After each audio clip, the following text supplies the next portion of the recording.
El miedo. El que teme sufrir, ya sufre el temor. Valiente no es el que no tiene miedo, sino el que al tenerlo puede vencerlo. ¿Cuántos de nosotros hemos enfrentado alguna vez un escalofrío, una duda o hasta quedar paralizados ante una situación que es gatillada por una emoción que sentimos en todo nuestro cuerpo? ¿Cuántas veces hemos titubeado, dudado o dimitido ante una oportunidad, una decisión, un sueño, un proyecto, poseídos por una fuerza que nos frena, limita y controla? ¿Cuántas veces no hemos cedido ante esta fuerza que nos somete, maneja y muchas veces esclaviza? ¿Cuántas veces no hemos sentido frustración y culpa después de dejar pasar ciertas oportunidades o situaciones que estuvieron en nuestro poder y que simplemente en un pequeño abrir y cerrar de ojos no los pudimos concretar? ¿Te gustaría ser consciente del por qué determinadas emociones se manifiestan ante ciertos estímulos y saber escucharlas para sacar un mejor provecho de ti ante ello? ¿Acaso conoces los mecanismos con los que esta emoción opera dentro de nosotros sin darnos cuenta muchas veces? Primero que nada, es importante tener clara la diferencia entre el miedo y el temor. El miedo es una emoción y como tal puede aparecer y desaparecer intermitentemente. Es momentánea, ya sea gracias al estímulo de alguna circunstancia o situación que gatilla algún recuerdo desagradable o un cúmulo de pensamientos asociados a él, muchas veces distorsionados dentro de nuestra mente, de nuestra psique, a diferencia del temor, que es un estado constante en el que el individuo se queda sumergido por una predisposición. Es el resultado de vivir sin confianza en nosotros mismos, en nuestra capacidad de viajar tranquilos por la vida, sabiendo que, de alguna manera, nos iremos haciendo cargo de lo que ocurra, cuando ocurra, y si es que ocurre. No necesitamos anticipar necesariamente las situaciones ni todas las amenazas posibles, entre otras cosas, porque eso es imposible. Es decir, el miedo es una emoción natural en la psique humana, que también se manifiesta en los animales, aunque sea de manera instintiva.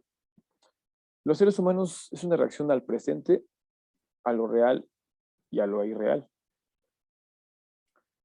Muchas veces, cargados por un prejuicio o idea colectiva, solemos pensar también que tener miedo es un símbolo de debilidad o de desequilibrio, olvidando que es natural, normal y hasta necesario. Sin embargo, es importante tener conciencia sobre el miedo y no permitir que llegue a ser nocivo, crónico y hasta patológico en algunos casos extremos, como es el caso del temor, del cual abordaremos un poco más adelante. Ahora, tomando en cuenta esta parte de los extremos y el poco reconocimiento o conciencia ante ello, encontramos personas que sufren miedos exacerbados a fobias, ataques de pánico, estrés o ansiedad. Esta emoción, de acuerdo al grado de intensidad, puede llegar a manifestarse de manera fisiológica, tanto con sudoración, temblor, taquicardia, parálisis temporal, en algunos casos desvanecimiento y pérdida de conocimiento y crisis nerviosas. Reconocer la enseñanza que el miedo nos permite, por ejemplo, al estar enfrente de un peligro inminente y huir, resguardarnos para preservar nuestra vida, pero ante una baja conciencia, una idea preconcebida o una visión distorsionada, nos orilla a huir y resguardarnos de un peligro, sí, o, bueno, más bien, resguardarnos sin un peligro evidente, tangible, presente y real, que nos puede llevar a un condicionamiento o sometimiento, muchas veces frustrante y crónico, si no se trata de confronte de manera adecuada y consciente. La mayor parte de los miedos irracionales están condicionados por el recuerdo que a veces queda guardado en el inconsciente y es regulado por el ego, donde en la mayor parte de los casos, sobrepasando los límites de su función vital y necesaria, nos pone en una situación de mucha confusión, de tensión y predicamento. De manera que identificar lo irreal de esos pensamientos o recuerdos que activan emociones en automático nos permitiría tener conciencia y dar un paso más allá para el trabajo de equilibrio y evolución internas. Entonces, ¿cómo funciona este mecanismo del miedo? El origen de esta emoción está llamado en el circuito cerebral del miedo. En este circuito denominado también sistema límbico, están implicadas fundamentalmente tres estructuras cerebrales: la amígdala, el hipotálamo y la corteza cerebral. La amígdala es el núcleo central del miedo. Se coordina con otras estructuras cerebrales para intervenir en las respuestas emocionales agudas, como en el caso del miedo y la ansiedad. El hipotálamo envía señales neurohormonales que regulan los cambios fisiológicos mediante la liberación de hormonas de estrés, como en el caso del cortisol, y también cambios vegetativos, como el incremento del pulso y la frecuencia respiratoria. Y por último, la corteza cerebral participa en el procesamiento, el pensamiento y la memoria, que juega un papel muy importante en el miedo.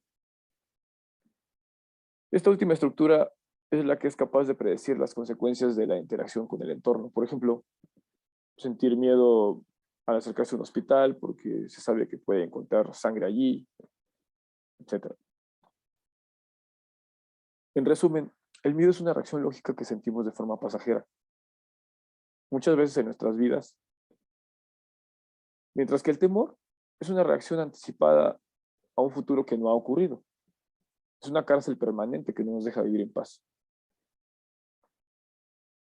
¿Acaso es posible entonces trascender esta emoción que nos invade, que puede derivar en un estado constante y permanente, como es el caso del temor?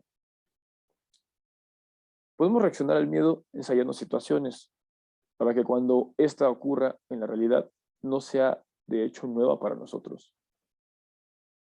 Es lo que hacemos regularmente cuando volvemos a subir a la bici o a los patines o a los esquís cuando nos caemos. Por eso entrenamos, aprendemos y cuando dominamos una situación, deja de producir miedo. Regularmente las personas tenemos miedo a lo desconocido y cuando algo es más familiar, lo podemos identificar y lo podemos procesar de una mejor manera. En la filosofía budista existe una frase que el mismo Buda dijo y dice así: de la ignorancia depende el karma. Si cesa la ignorancia, cesa el karma. Tomando en cuenta esta frase y el ejemplo anterior, nos da una idea de que al tener cierto conocimiento, y no necesariamente teórico, académico, literario o intelectual, sino de nosotros mismos, de nuestras acciones y de la raíz de dichas reacciones, nos permitirá dar un gran paso para trascender esta emoción, que muchas veces está alimentada por una serie de ideas inconscientes y rumiantes, que nublan nuestra visión objetiva de la realidad,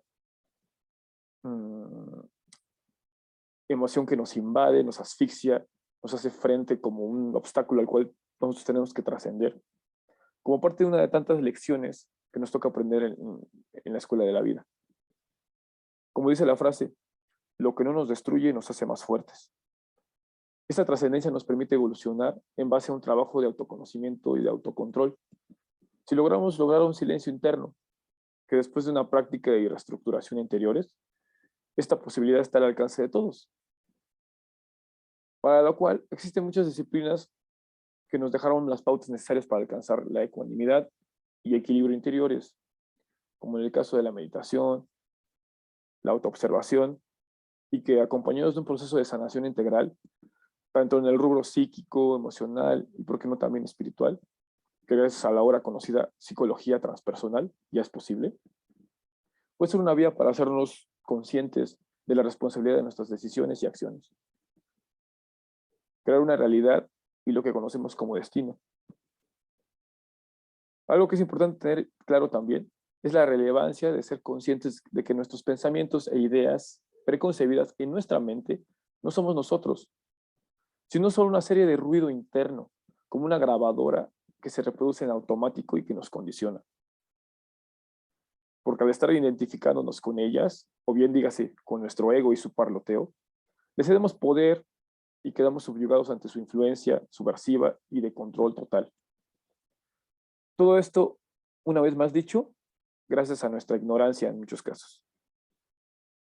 Entonces, ¿qué hacer? Como ejercicio complementario de un proceso de regeneración de conciencia, reestructuración psíquica y emocional internas, podemos llevar a la práctica en el día a día la identificación de dichas voces como algo externo a nosotros con un simple ejercicio. Imaginemos que esos pensamientos externos y constantes los emite un parlanchín loro. Lo que debemos hacer es rechazar esa conversación, agarrando al loro y figurativamente estampándolo contra la pared, como hemos visto 1000 veces en los dibujos animados en la televisión. Pero debemos verlo y conversar con él. Decirle lo siguiente: estúpido loro, deja de decirme tantas tonterías que no me interesan. Al decir esto, o mientras decimos esto, inmediatamente o simultáneamente estampamos al loro contra la pared. El resultado de este acto simbólico generará como resultado que deje de acercarse, y sin darnos cuenta habremos expulsado de nuestra cabeza esos pensamientos convertidos en conversación, y podremos llenar nuestra cabeza de otros más positivos y útiles. Todo esto, por supuesto, como un recurso útil, práctico, así como en el caso de la meditación, a la par de un proceso terapéutico, que en ningún caso debe ser subestimado ni sustituido, por supuesto, sino complementado con todas las disciplinas espirituales, místicas, deportivas, etcétera, de nuestra elección. Ahora, en este momento, te invito a analizar qué has hecho, qué haces ahora, qué harás en adelante para cambiar tu realidad, librarte de las cadenas del ego y sus aliados y ser el capitán de tu destino y de tu vida. Debemos tener claro también que el miedo puede ayudarnos a crecer de manera directa o indirecta en algunas ocasiones, pero también a hundirnos, de acuerdo al caso en particular. Recuerda que el miedo es una actitud, el miedo es una emoción, el miedo puede ser una faceta, el miedo es una decisión. ¿Y a ti? ¿El miedo te construye o te destruye? Soy José Aponte, voluntario del CIJ, Centro de Integración Juvenil Benito Juárez, psicólogo transpersonal. Muchas gracias por tu atención.